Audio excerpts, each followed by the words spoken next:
mucho gusto estar en esta entrevista, sobre todo para hablar de, pues, de este 10º aniversario de la Reforma Constitucional de Derechos Humanos.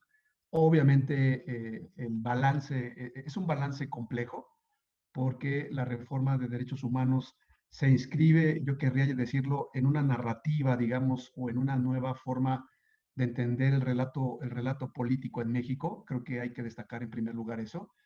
Con la reforma promulgada hace 10 años, me parece se puede situar un nuevo momento constitucional en donde vamos a encontrar un cambio en el relato de la democracia mexicana, ¿no? O sea, creo que es muy claro entender los modelos constitucionales y los modelos políticos a través de esta idea del relato. ¿Cuál es el relato que me parece desde hace 10 años comienza a vincularse en nuestro espacio público? Pues es una nueva forma de entender, yo le llamo así, una nueva forma de entender el lenguaje de la democracia. O sea, me parece que desde hace 10 años el lenguaje de los derechos entra en los espacios públicos, se transforma en nuevas narrativas y me parece que ese saldo, es decir, esa forma de empujar nuevos debates sociales, nuevos debates de reivindicación, me parece es una de las cosas más importantes que debemos destacar. Por ejemplo, hoy día en el ámbito público se escuchan muchas voces. Quiero señalar un tema crucial, por ejemplo, el tema de la perspectiva de género. Cómo los espacios públicos, cómo en México existe ya desde el ámbito constitucional, en este caso desde los derechos humanos, una mirada muy aguda para identificar los procesos de violencia. Entonces, yo diría en esta primera línea, ¿no? de análisis sobre la reforma, me parece que el nuevo lenguaje de los derechos humanos en los espacios públicos ha visibilizado muchos, múltiples procesos de reivindicación social, donde surgen voces que siempre han estado ahí, que siempre han estado bregando por la lucha de sus derechos, el tema de las mujeres, el tema de los pueblos originarios, el tema de las niñas y los niños, me parece también un saldo muy importante.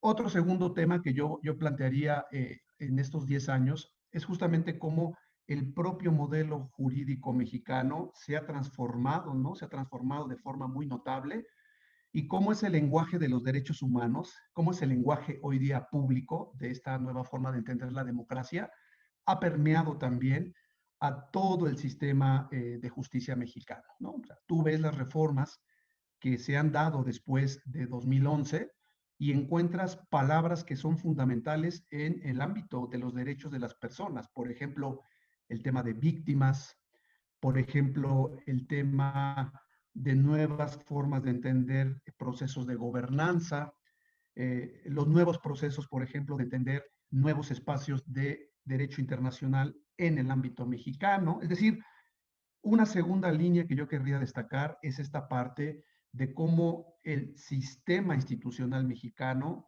el sistema de derechos, se ha movido de una manera muy importante. Y aquí viene un tema que yo creo que nos acercaría justamente a una tercera línea, que sería justamente una línea más crítica, ¿no es cierto? Porque lo dijo justamente hace un par de años la Comisión Interamericana. México tiene una línea que es muy particular, pero que puede ser considerada en todo el continente americano. Tiene muchas leyes, tiene un gran modelo de derechos humanos en el ámbito legislativo, pero tiene del otro lado grandes procesos de violencia, ¿no? Grandes procesos de desigualdad estructural. Entonces dice la Comisión Interamericana, algo está pasando, porque tenemos justamente una brecha entre las leyes, la geometría muy delineada desde el ámbito normativo, pero tenemos múltiples procesos de desigualdad, de violencia incluso institucional. Entonces, ¿qué es lo que yo diría justamente en esta tercera línea crítica? Me parece que algo que está justamente en el debate, y creo que es parte de los debates públicos contemporáneos, es cómo las reformas constitucionales per se no logran un cambio inmediato, no logran un cambio de forma automática.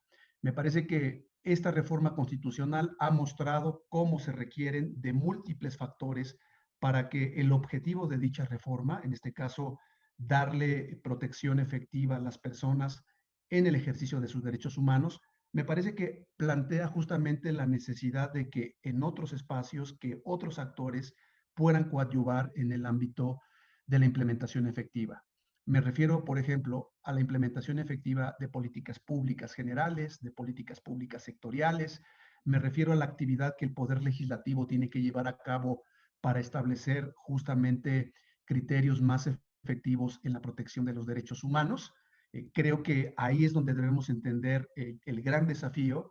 La reforma constitucional per se puede establecer criterios, pero los actores públicos tienen que establecer también su parte. Creo que esa es una gran lección que tenemos dentro de estos 10 años. Tenemos que empujar cambios institucionales para que esas reformas puedan irse, digamos, ajustando a las realidades de nuestro país. Pero déjame terminar mi perspectiva con una mirada de esperanza, con una mirada de optimismo, ¿no es cierto? Se dice, o ves el vaso medio vacío o ves el vaso medio lleno. Yo lo quiero ver medio lleno. Me parece que un saldo muy positivo de la reforma de derechos humanos, que hoy día este modelo, esta narrativa, este nuevo relato de la democracia mexicana, que son los derechos humanos, me parece que son y forman parte ya de muchos movimientos sociales en México. O sea, me parece que la idea de que existe obligaciones del Estado que deben cumplirse, que existe la idea de que los derechos humanos son una bandera de justicia social, me parece que son parte hoy día central o uno de los elementos centrales en las grandes discusiones sociales y de los grandes movimientos de reivindicación social. O sea, si vemos, por ejemplo, el tema de los grandes movimientos de las mujeres que han empujado grandes temas en el debate, uno puede mirar que al final del día busca reivindicar, por ejemplo, derechos efectivos en materia de salud reproductiva y sexual. Si vemos, por ejemplo, la discusión desde los pueblos originarios, ¿qué es lo que encontramos? Que están colocando en el centro la protección efectiva de sus derechos humanos, como el derecho a la consulta previa informada, como una educación intercultural. En general, yo diría que el gran saldo positivo, y con esta mirada de optimismo yo querría cerrar, es que este nuevo lenguaje del espacio público en México, este lenguaje de los derechos humanos, nos está ayudando a entender de otra manera las obligaciones del Estado, pero sobre todo nos están empoderando y nos están empujando a ser más críticos, a ser más proactivos y lo más importante me parece, que los derechos humanos nos han ayudado en estos años a poder formar parte de manera activa en la discusión de la cosa pública.